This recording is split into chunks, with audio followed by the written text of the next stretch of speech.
Grabe mga kuys, ganito pala ang ginagawa sa pakwan sa ibang bansa. Binalatan nga lang dyan yung pakwan tapos ginayat-gayat na parang rectangle. Pagkatapos nilagay sa malapad na lalagyan na stainless at inilagay sa freezer. At eto ang resulta, napakatigas na parang ice cream. Kaya for today's video ay susubukan din natin. Kaya tara, samahan nyo kami. Let's go! Pero nga mga kuys, meron na tayong pakwan dito at syempre gagayahin natin yung napanood natin sa TikTok. Yung nilagay nyo sa freezer ko at biglang tumigas talaga. Grabe mga kuys, sobrang pula ng pakwan dito. And may nabili rin pala kami yung variety ng pakwan bago to mga kuys. Eto, kalalabas lang. Grabe, sobrang kung may pula at may dilaw na pakwan ito mga kuys. Grabe, puting pakwan. Ngayon lang makakita nito dito. So, gagayahin natin yung napanood natin sa TikTok at samahan nyo kami. Let's go! Cheers!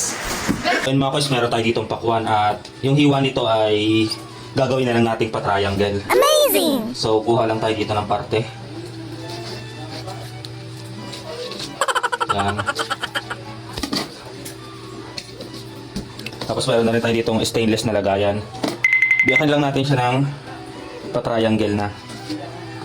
Yan, pa ganito. Wow! Iniba ko yung, yung style ng pagbiyak. Doon sa napanood dati sa TikTok, ginawa kong pa-triangle siya. At titingnan natin kung talaga bang tumitigas to na parang ice cream pag nilagay natin sa freezer. Amazing!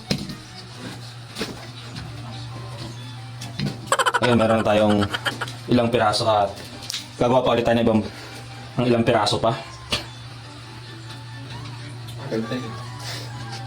Biyakin lang natin ang ganito rin. Wow! Grabe ang pula rin itong pakwan na ito mga kuys. Oh. Sobrang pula na. Pero siwain lang natin siya ng ganyan.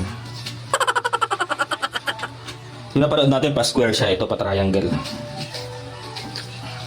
Ginagawa mo! Yung ito mga kuys, meron na tayong nagawa. Amazing! Ayan na. After that, eksakto, meron kami dito ang freezer ay ilagay na lang natin dito sa loob ng freezer natin na to. Tapos, antayin lang natin ng mga ilang oras. So, dito natin siya lalagay.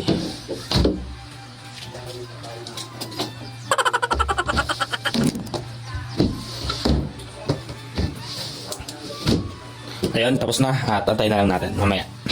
One eternity later. So, ayun mga calls, for today's video ay kukunin na natin yung pinatigas natin na pakwan. Gaya nung natin sa TikTok, titingnan natin kung naging parang ice cream ba siya. So, ayun, tara mga calls, sumasok kami, nandito namin lagay. And ito mga calls, ayun. Grabe, wala kong tumigas to. Oh, grabe mga calls, oh. Ayun, nag-yellow talaga siya. Wow! And dito ka yun, titignan natin. So, for today's video ay baka mo dito Nicole. Titikman natin ito kung tumigas ba ito gaya na pala dati sa TikTok. Ay, hindi naman siya ganun tumigas. Parang yung gilid lang niya yung nag-yellow. Pero ano din siya, makikita niyo mga koys na. Parang ano talaga siya.